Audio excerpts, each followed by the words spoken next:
एक मशहूर हड्डियों का डॉक्टर, उसके घर पे पुलिस की टीम पहुंचती है और जो पुलिस की टीम के अंदर जो पुलिस इंस्पेक्टर है वो डॉक्टर से कहता है कि सर मुझे आपका बाथरूम इस्तेमाल करने दीजिए। डॉक्टर कहता है कर लीजिए, कोई दिक्कत नहीं।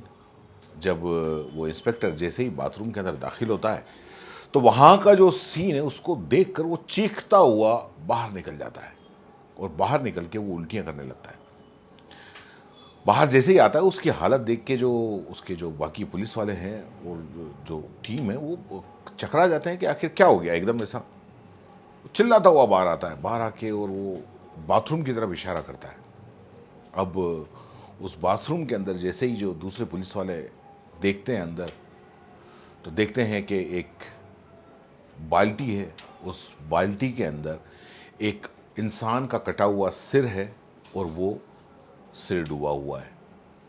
और उसी बाथरूम के साइड में एक एसिड से भरा हुआ ड्रम है जिसके अंदर इंसानी जो पार्ट्स हैं, अंग हैं, वो कटे हुए तैर रहे हैं। पूरे बाथरूम में फर्श पे खून ही खून है। पुलिस वाले मुड़ के डॉक्टर की तरफ देखते हैं तो डॉक्टर कुछ इस अंदाज से हाथ उचका देता है और ये बताने की कोशिश करता है कि मुझे नहीं पता कि बाथरूम के अंदर ये लाश कैसे आई और ये सब कुछ कैसे हुआ। मुझे इस बारे में कुछ पता नहीं, मैं 2 दिन से बाहर था। अब जो पुलिस वाले हैं वो पुलिस वाले पूरे घर की तलाशी लेते हैं। उस पूरे घर की तलाशी के अंदर 500 से ज़्यादा इंसानी टुकड़े मिलते हैं और उसमें जो कई टुकड़े उनको एसिड से गलाने की कोशिश की गई थी, जिसमें कटे हुए हाथ, कटा हुआ पैर, सर, सब कुछ मतलब उनको गलाने की कोशिश की गई थी। आधे गल चुके थे और आगे गलना बाकी थे। तो वो पूरा के पूरा, और जो डॉक्टर का मकान था वो अंदर से काफ़ी बदबू मार रहा था। तो लेकिन जो डॉक्टर था वो बार बार एक ही बात कहता था कि मुझे नहीं पता, मैं बाहर से आया हूँ, मुझे नहीं पता ये कत्ल किसने किया और ये किसके टुकड़े हैं। पुलिस ने जांच की तो पूरे जो 500 के टुकड़े, जो जब पुलिस ने जांच की तो ये जितने भी टुकड़े थे, 500 से ज़्यादा, पुलिस बताती है अपनी रिपोर्ट के अंदर, वो एक ही शख्स के थे। और जिस शख्स के टुकड़े थे उस शख्स की बीवी उस डॉक्टर को दोषी नहीं मान रही थी जिसके घर उसके पति के टुकड़े मिले थे। तो दोस्तों ये कहानी काफ़ी ख़तरनाक है, काफ़ी खौफनाक है। आखिर तक बने रहिए। अगर आपने चैनल सब्सक्राइब नहीं किया है तो करें। तो ये एक ऐसी क्राइम स्टोरी है जिसमें पुलिस के सामने कातिल है, पुलिस के सामने कातिल है। उस कातिल ने पुलिस को ये चैलेंज कर दिया है कि हाँ ये कत्ल मैंने किया है, अगर तुम में है हिम्मत तो इसको साबित करके बता दो। पुलिस को खुद को पता था कि ये कातिल है, लेकिन इसके बावजूद पुलिस इतनी बेबस कि वो प्रूव नहीं कर पा रही थी कि आखिर ये कत्ल किसने किया। और पुलिस ने कैसे एक छोटी सी चीज से उस कातिल का पूरा चक्रव्यूह जो उसने रचा था वो तोड़ दिया। तो आखिर तक सुनिए। तो ये जो कहानी है ये मध्य प्रदेश की है, मध्य प्रदेश के होशंगाबाद की। 5 फरवरी 2019 मध्य प्रदेश का होशंगाबाद, नर्मदापुरम, वहाँ एक जगह है। वहाँ के जो टीआई हैं वो गश्त कर रहे थे, तभी वायरलेस पर एक मैसेज आता है और आता है कि एक हड्डियों के डॉक्टर साहब हैं, उनके घर के बाहर भीड़ इकट्ठी है, कुछ 20-25 लोग इकट्ठा हैं और लड़ाई झगड़े जैसी कोई घटना हो सकती है। टीआई कुछ अनहोनी ना हो या कोई झगड़ा ज़्यादा न बढ़े, तुरंत अपनी टीम के साथ में डॉक्टर साहब के घर पहुंच जाता है। बाहर भीड़ इकट्ठा हो रखी है, लड़ाई हो रखी है और डॉक्टर साहब से कुछ लोग बहस कर रहे हैं। वहाँ जो लोग इकट्ठा हैं उनमें से एक शख्स है जिसका नाम है लक्ष्मी नारायण। वो बोलता है कि साहब मेरा बेटा जो है, जिसका नाम वीरेंद्र है, वो डॉक्टर साहब के यहाँ पे ड्राइवर की नौकरी करता है, वो 2 दिन से लापता है। डॉक्टर साहब से हम पूछ रहे हैं तो डॉक्टर साहब ठीक ठाक जवाब नहीं दे रहे हैं, कोई संतुष्टिपूर्ण जवाब नहीं दे रहे हैं। इसी बात को लेके है, अब आप पूछ लीजिए।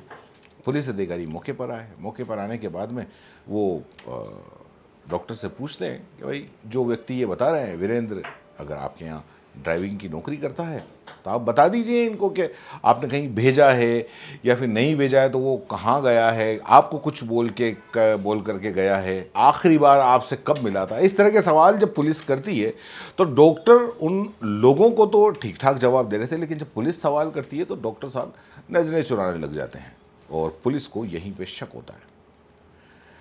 पुलिस अब क्योंकि और ज़्यादा सवाल करने लगती है। इधर जो वीरेंद्र के जो परिजन आए थे वो पुलिस को कहते हैं कि हमें इस डॉक्टर के ऊपर शक है, कहीं ना कहीं इसी ने वीरेंद्र के साथ में कुछ ना कुछ अनहोनी करी है, आप इस डॉक्टर के घर की तलाशी लो। अब साहब तलाशी शुरू होती है और इसी तलाशी के दौरान एक पुलिस अधिकारी जो होता है वो बाथरूम के अंदर जाता है और बाथरूम में देखता है, और वो जो सीन देखता है, देखते ही वो उल्टियाँ करने लग जाता है। उसके बाद में पूरे घर की तलाशी होती है, एक के बाद एक 500 से ज़्यादा मानव उनके टुकड़े मिलते हैं। बाल्टी में जो है वो एक इंसानी सिर है, वो एसिड के अंदर तैरता हुआ मिलता है। काटने की छुरी, आरी, जो डॉक्टरी में काम आने वाले जो चाकू होते हैं वो मिलते हैं। उनके बीच में इंसानी पैर का कटा हुआ हिस्सा पड़ा मिलता है। एसिड से भरा हुआ ड्रम मिलता है जिसमें इंसानी टुकड़े हैं जिन्हें डालकर गलाने की कोशिश की जा रही है। पूरे बाथरूम के अंदर खून है। इधर सारा ये सीन चल रहा है, बाहर लोग हंगामा कर रहे थे। तो उस जो हंगामा कर रहे थे उनमें से पुलिस ने वीरेंद्र का जो पिता था उसको बुलाया। बुलाने के बाद में जो बाल्टी के अंदर जो सिर तैर रहा था उसको बताया कि क्या ये आपके बेटे का है। जैसे ही उस सिर को देखा तो वीरेंद्र के जो पिता है उनका दिमाग ख़राब हो गया, क्योंकि वो वीरेंद्र का ही था। उन्होंने शिनाख्त कर ली। अब पुलिस अपनी तसल्ली के लिए उसकी जो वीरेंद्र की पत्नी है उससे भी पूछताछ करती है और उसको भी बताती है कि क्या ये आपके पति का है। तो वो बोलती है कि हाँ ये मेरे पति का ही है। अब पुलिस उसकी पत्नी से पूरी पूछताछ करती है, पता लगाती है कि आखिर बताओ क्या हुआ था, पूरी डिटेल हमको बताओ। तो पत्नी बोलती है कि देखिए 4 फरवरी 2019 को जब एक रोज़ पहले ही शाम को दरअसल ये चले गए थे, और जब चले गए और काफ़ी वक्त हो गया इनको वापस घर पे नहीं लौटे, क्योंकि इनका काम था ड्राइवरी का, तो 2-3 घंटे के अंदर लौट आते थे या कोई ना कोई फ़ोन खबर या कुछ ना कुछ आता था। तो जब ये काफ़ी देर तक नहीं लौटे तो मैंने अपने पिता यानी कि जो वीरेंद्र के पिता हैं लक्ष्मी नारायण, उनको कॉल किया। उन्हें बताया कि अभी तक वो नहीं आए। तो इस पर सब ने बोला कि काम में लग गया होगा, आ जाएगा। लेकिन क्योंकि अगला दिन भी पूरा कि पूरा बीत गया और अगले दिन भी नहीं आए, तो फिर जब 10, 12, 15 घंटे हो गए और वो घर पर नहीं आए, तो फिर मैंने फिर से पिताजी को कॉल किया कि उन्होंने बताया कि मैं काफ़ी डरी हुई हूँ, वो अभी तक नहीं लौटे हैं। पिताजी सीधे इनके घर आए, डॉक्टर साहब से यहाँ पर आकर इनसे पूछताछ की। जब ये नहीं बता रहे थे तो हंगामा शुरू कर दिया। अब इतना हो जाने के बाद में, सारी चीज़ें देखने के बाद में जो है वो मतलब ये तो बिल्कुल साफ दिख रहा है कि मेरे पति को काट दिया गया है। अब ये सारी चीज़ जब सामने आई तो पुलिस के सामने बिल्कुल क्लियर था, डॉक्टर के घर के अंदर लाश मिली है जो और उस लाश के टुकड़े कर दिए गए हैं, और उस लाश के टुकड़े में जो जो हथियार थे, चाकू और डॉक्टरी की जो ब्लेड और हेक्सा ब्लेड, ये सारे के सारे हैं। तो इसमें मतलब शक क्या यकीन है कि मर्डर 100% डॉक्टर ने किया है। लेकिन पुलिस के सामने एक बहुत बड़ा सवाल था कि मतलब मोटिव क्या था। अगर डॉक्टर ने अगर कत्ल किया तो क्यों किया। और दूसरा एक और बड़ा परेशानी पुलिस के सामने ये थी कि डॉक्टर बजाय ये मानने के कि हाँ मैंने कत्ल किया है, वो लगातार बोले जा रहा था कि मैंने कुछ भी नहीं किया है, मैं तो बाहर घूमने के लिए गया था, ये अंदर किस तरीके से हुआ मुझे कुछ भी नहीं पता। अब डॉक्टर की तरफ से जैसे ही पुलिस वाले पूछताछ करते या कुछ भी करते तो वो सीधा बोलता कि मैंने कुछ भी नहीं किया, मेरे घर के अंदर लाश के टुकड़े मिले हैं और इसका मतलब ये नहीं कि मैं कातिल हूँ या मैंने ही मारा है। मैं आपको चाहे वो मेरे घर के अंदर लाश के टुकड़े मिले हों या सारा खून आपको दिख रहा हो, आपको बहुत कुछ दिख रहा है, लेकिन कातिल मैं नहीं हूँ। मैं आपसे बिल्कुल साफ कह देता हूँ। अब पुलिस को ये बात काफ़ी बेतुकी लग रही थी कि मतलब किसी के घर के अंदर से इस तरीके से लाश मिले और वो बंदा बिल्कुल ही मना कर दे कि साफ बता दे कि नहीं वो कातिल नहीं है। अब क्योंकि मामला काफ़ी उलझ गया था। पुलिस ने इन्वेस्टिगेशन करना शुरू किया, जगह जगह पूछताछ करनी शुरू करी और सारा मामला खंगालना शुरू किया।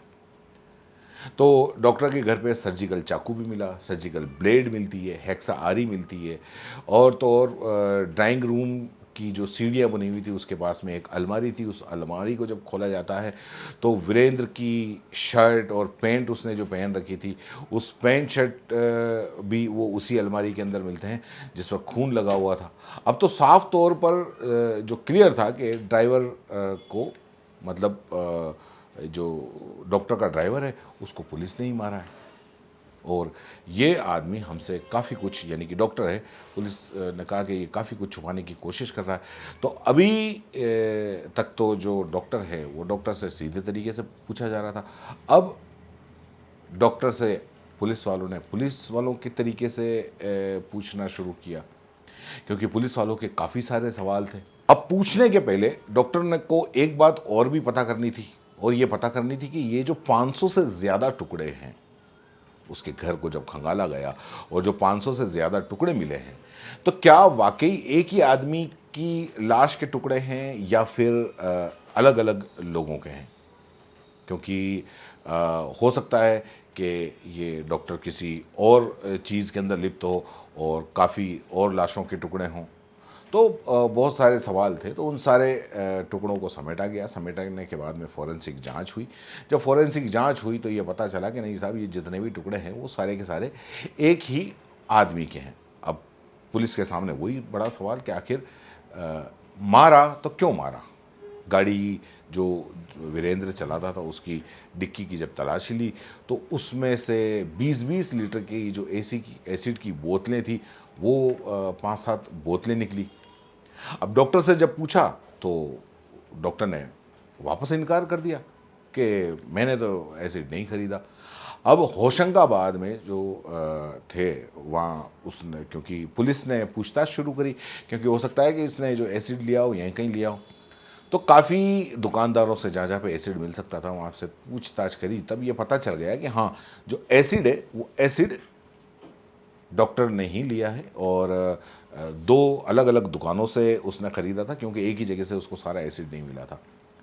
अब क्योंकि डॉक्टर, ये तो क्लियर हो गया कि एसिड इसने करा। जब डॉक्टर से वापस पूछताछ की कि तुम, हमको पता चल गया है कि तुमने एसिड खरीदा है, तो डॉक्टर ने फिर से कुछ नई कहानी बता दी। उसे बताया कि मेरे घर के अंदर 20 लाख रुपए थे, और वीरेंद्र को पता था कि मेरे पास में 20 लाख रुपए हैं, और मेरी एब्सेंट में उसके दोस्त यहाँ आते थे, तो उन्होंने ही वीरेंद्र को मारकर एसिड में डाल दिया होगा और 20 लाख लूटने की नीयत उसने ये बताई। लेकिन एसिड था, वो एसिड डॉक्टर लेके आया था। तो पुलिस ने कह दिया कि ये तुम्हारी कहानियाँ बहुत हो गई, हमको ये पता चल गया है कि एसिड है वो आपने ही खरीदा है क्या। और अब पुलिस अब असली उस पर आ गई और उसने वो अपने तरीके से पूछताछ करनी शुरू कर दी। जब अपने तरीके से पूछताछ करनी शुरू कर दी तो डॉक्टर ने सारा सच उकल दिया।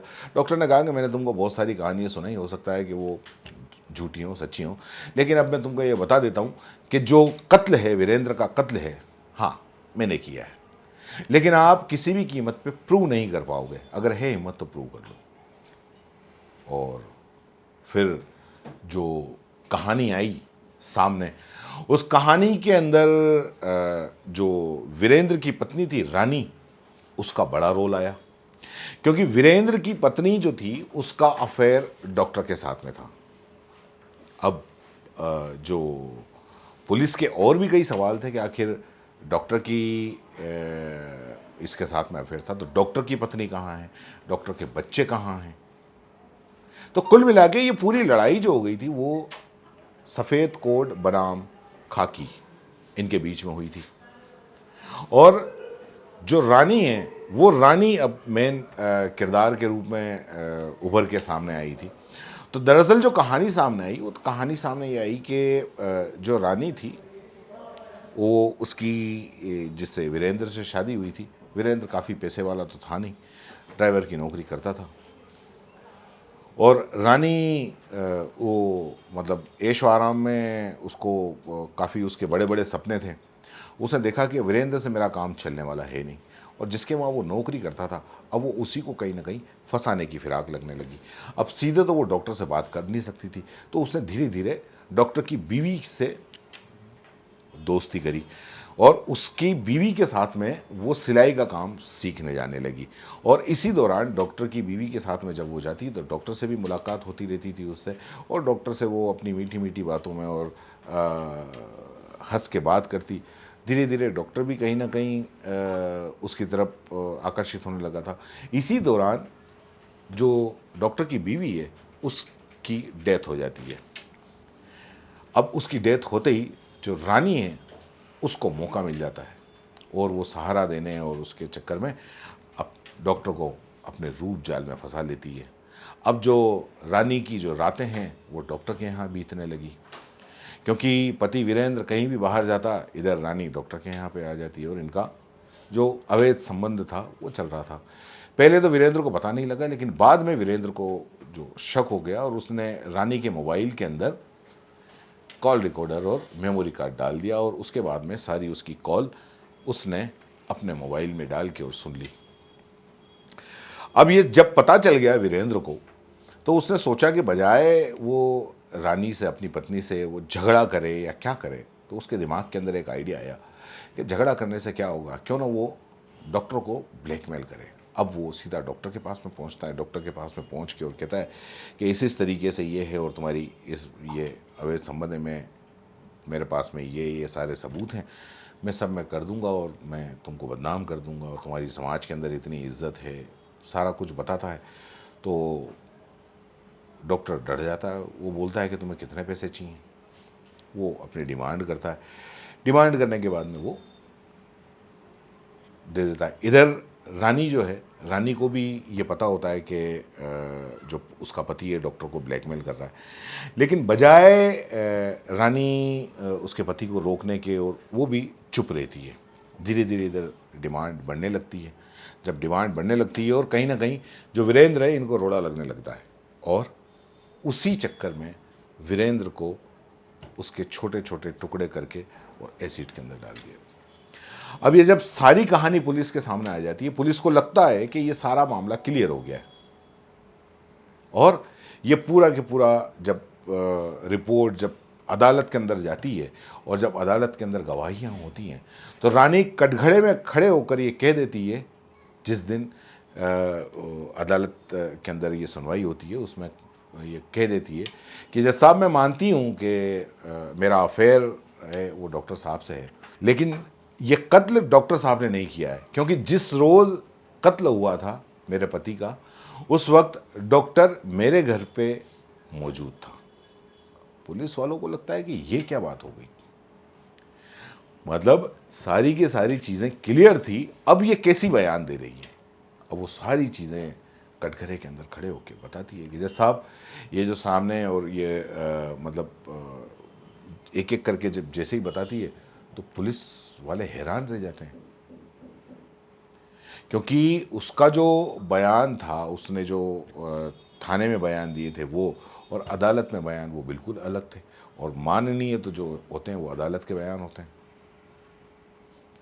क्योंकि वो कहती है कि मेरे पति को डॉक्टर साहब के घर में कुछ पैसे होने की जानकारी मिली थी, और जिसके बाद में मेरे पति और उसके 3-4 दोस्त उन्होंने मेरे पति से कहा कि देखो मैं 3-4 दिन के लिए मैं बाहर जा रहा हूँ, जिससे मैं 1-2 दिन के अंदर मैं मेरा फ़ोन नहीं लगेगा, तो तुम परेशान मत होना। इसके बाद में जिस तरीके से जिस रोज़ 4 फरवरी 2019 की बात है ये, जब उसके पति ने कहा था कि मैं बाहर जा रहा हूँ, तो वैसे ही वो घर से निकलता है।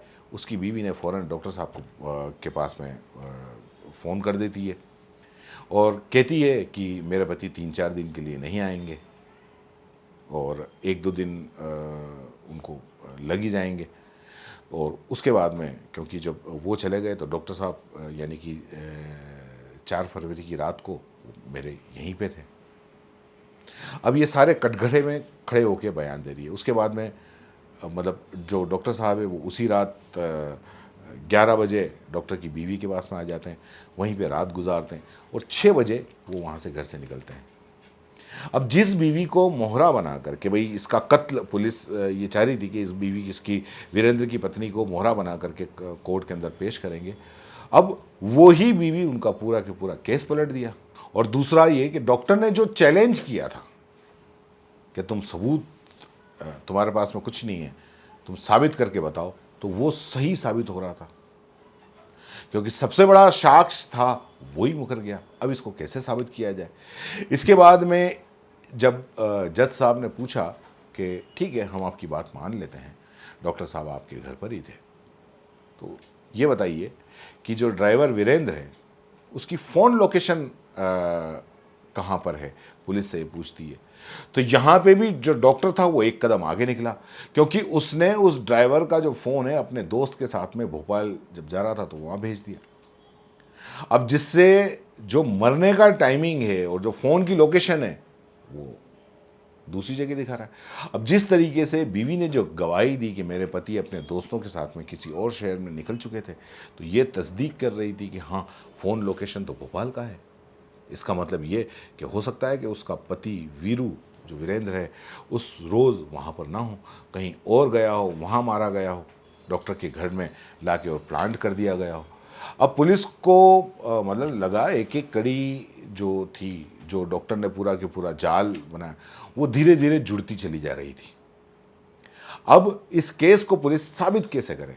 यहाँ तक कि जो डॉक्टर साहब जो कटघरे के अंदर हैं, जेल के अंदर जो थे, वो कई ऐसे सारे सबूत पेश करते गए एक एक करके कि वो अपने आप को पाक साफ दिखाते रहे। वो कहते हैं कि जनाब मैं कुछ और भी बोलना चाहता हूँ। कुछ दोस्त हैं जो आकर बयान देना चाहते हैं, मेरे दोस्त मतलब डॉक्टर के दोस्त। कोर्ट के अंदर डॉक्टर साहब के दो दोस्त आते हैं, उनका नाम अभिषेक वर्मा है। वो बताते हैं कि 3 फरवरी को 2019 को उन्होंने 5 लाख रुपए डॉक्टर साहब को दिए थे, और जो उनका ड्राइवर था वो उस वक्त उनके साथ में ही था, और जो जब 5 लाख रुपए मिल रहे थे। और दूसरा दोस्त है दीपक, वो दीपक भी बताता है कि 15 लाख रुपए मैंने दिए थे अगले दिन, और वो जो उस वक्त भी उनका ड्राइवर साथ में था, तो ये 20 लाख रुपए हो गए। अब ड्राइवर को ये पता था कि जो 20 लाख रुपए पड़े हुए हैं वो 20 लाख रुपए घर के अंदर हैं, फ़ोन लोकेशन कहीं और की दिखा रही है। बीवी खुद ये बता रही कि डॉक्टर साहब मेरे घर पर थे। अब इन सारी चीज़ों से ये पुख्ता हो जाता है कि साहब कत्ल तो डॉक्टर ने किया ही नहीं। बीवी को फिर से कटघरे में बुलाया जाता है कि ज़रा बताइए कि आपके पति का जो था वो बिहेवियर कैसा था। तो बीवी एक और कहानी बता देती है। बीवी कहती है कि देखिए मेरे पति को पता था कि जो डॉक्टर साहब हैं उनके घर में 20 लाख रुपए पड़े हुए हैं, क्योंकि मेरे पति को इमरजेंसी के तौर पर 2 लाख रुपए की ज़रूरत थी। उन्होंने जब डॉक्टर साहब से 2 लाख रुपए मांगे तो उन्होंने देने से मना कर दिए। इस बात से वो तमतमाए हुए थे, और वो चाहते थे, मतलब वो उनको काफ़ी गुस्सा आया था। उन्होंने कहा कि एक रसूखदार, एक अमीर डॉक्टर 2 लाख रुपए हमें ज़रूरत है तो नहीं दे सकता, जबकि उसके पास में 20 लाख रुपए हैं, उसी को गायब कर देना पड़े। तो ये जो सारी चीज़ें हैं, जब पुलिस इन्वेस्टिगेशन मतलब करती है, तो ये सारा पहले ही कातिल ने पहले ही मतलब पूरा ये सब कुछ कर चुका था, वो तैयारी कर चुका था, और ये सारी चीज़ें उसके हक में जा रही थी। डॉक्टर साहब की के मतलब बिल्कुल वो ये बता रहे थे कि साहब मैं निर्दोष हूँ, और ये दिखाने की कोशिश कर रहे थे कि देखिए जिस रोज़ हत्या हुई उस रोज़ मैं न तो घर पे था, और तो और वो ये भी बताते हैं कि दिन भर तो मैं ड्यूटी पर तैनात था, इमरजेंसी ड्यूटी थी मेरी। और वहाँ पर वो हॉस्पिटल के अंदर ये भी बता देते हैं कि आप देखिए मैंने अपने साथी डॉक्टर के साथ में मेरी ड्यूटी की अदला बदली करी थी, और उस रोज़ मैं ड्यूटी के ऊपर था।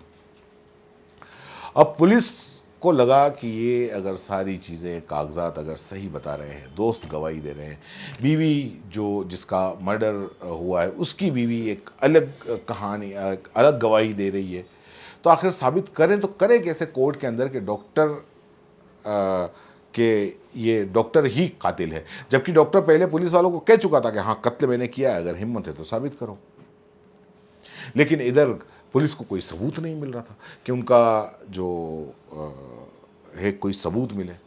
अब वो जेल के अंदर थे, तो जेल के अंदर क्योंकि टाइम हो जाता है, नाखून उन्होंने काटे और पुलिस के दिमाग के अंदर ये आइडिया आ गया।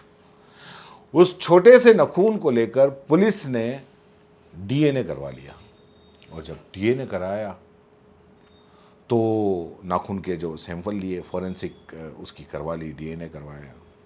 तो डॉक्टर ने जिस तरीके से ड्राइवर को मारा था तो वहाँ पर भी कुछ डीएनए के सैंपल, जो बाल के टुकड़े और कुछ न कुछ ऐसे सैंपल वहाँ पर मिल गए थे। और वो जो था, तो जब फॉरेंसिक हुई थी तो उस वक्त वो डीएनए किसी से मैच नहीं खा रहा था और पुलिस को इस बारे में जानकारी नहीं मिल पा रही थी। और जैसे ही जो डॉक्टर का नाखून है, जो जेल के अंदर उसने काटा था, उसका जब फॉरेंसिक करवाया गया तो खून के ऊपर जो बाल और वो मिले, उसका डीएनए और वो उस नाखून के टुकड़े का वो मैच हो गया। मतलब डॉक्टर के डीएनए से मैच हो गया। मतलब पूरी जो केस स्टडी है ये जज साहब के सामने फिर पेश की गई और बताया गया कि जज साहब, जिस तरीके से जो कातिल डॉक्टर है और उसकी जो गर्लफ्रेंड है, उसकी बीवी है, वो हर कोई इस केस के अंदर झूठ बोल रहा है। उन्होंने पहले ही सब कुछ प्लान किया हुआ है और अब ये कोर्ट का समय बर्बाद कर रहे हैं। ख़ास तौर पर डॉक्टर को बचाने की कोशिश की जा रही है और जिस तरीके से डॉक्टर ने उस को मारा है तो उसमें आप देखिए, और डीएनए एक छोटा सा सबूत होता है और नाखून का, और इसमें उस पूरी केस स्टडी को वो सुलझा दिया और उसको अदालत के अंदर पेश कर दिया। और उसके बाद में फिर डॉक्टर साहब को दोषी माना गया और फिर 4 साल के बाद, 4 साल तक ये केस चला।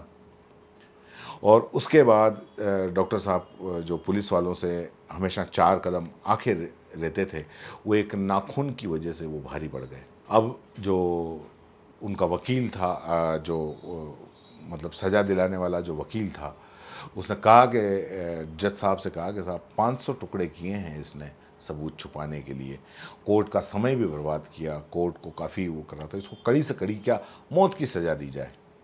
लेकिन इधर जो उसके जो अगेंस्ट में वकील थे, मतलब डॉक्टर को बचाने वाले वकील थे, वो वकील कहे कि साहब क्योंकि आदतन अपराधी नहीं हैं और दूसरी बात ये कि जो डॉक्टर हैं उन्होंने कई बार लोगों की जान बचाई है, तो उनके साथ में रियायत दी जाए। तो इस मामले में जब वो पूरे केस का जो फैसला आया, तो वो फैसला भी दरअसल काफ़ी चौंकाने वाला फैसला आप कह सकते हैं, क्योंकि उस फैसले के अंदर जो जज साहब ने जो फैसला दिया, उसमें ये माना कि ये जो केस है वो रेयर ऑफ रेयरेस्ट केस नहीं है, इसलिए डॉक्टर साहब को मौत की सज़ा नहीं हो सकती, आजीवन कारावास की सज़ा मुकर्रर की जाती है। अब आप सोचिए कि किसी व्यक्ति ने खाली किसी के 500 टुकड़े कर दिए। अगर ये केस रेयर ऑफ रेयरेस्ट नहीं है तो फिर कौन सा केस रेयर ऑफ रेयरेस्ट होगा? ये सोचने वाली बात है। बहरहाल ऐसे केस में आजीवन कारावास नहीं, मृत्युदंड मिलने चाहिए, लेकिन फिर भी इनको आजीवन कारावास मिला और जो डॉक्टर था सलाखों के अभी भी पीछे है। जीत सच्चाई की हुई और जो डॉक्टर का चैलेंज था उसको खाकी ने एक्सेप्ट किया और बताया कि खाकी खाकी होती है।